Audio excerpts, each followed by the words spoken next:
pounds, 10 ounces. I just gotta go back in.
Shad back here.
Okay, a little bit of a breakdown from the Chickamauga trip. These 3 baits are what I caught every fish on, one of these 3 baits. Primarily on the Excalibur and the jerk bait, but I did catch 1 bass on the Strike King red-eyed shad, and then that huge shad, obviously. It's a little smaller profile. I'm not crazy about it on Chickamauga just because I'd rather throw something big with a bigger fish. But I did catch a couple on that.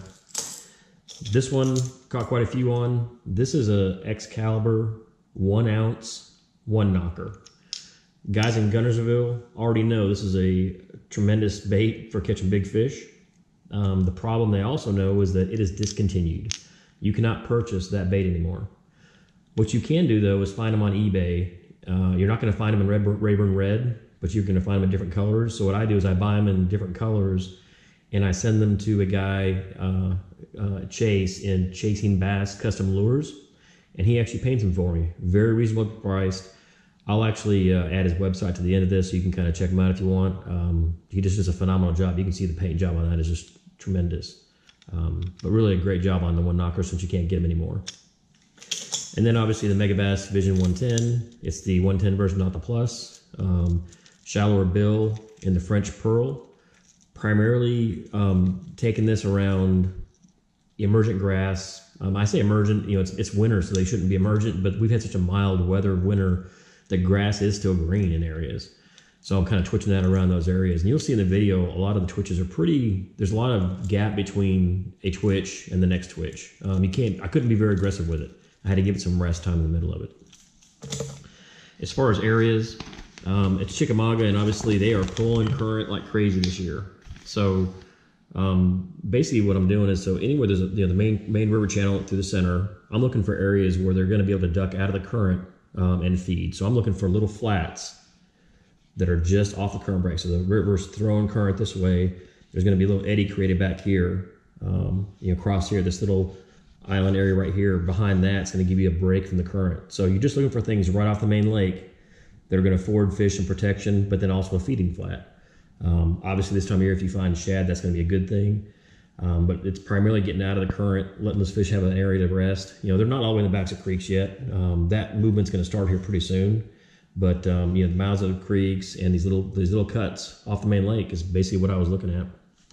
So that's basically, I'm sure there's a ton of ways you could have caught them, but that's how I caught them. So all I can say is, you can't catch a big one if you're not in the water. So get out there and get your giant.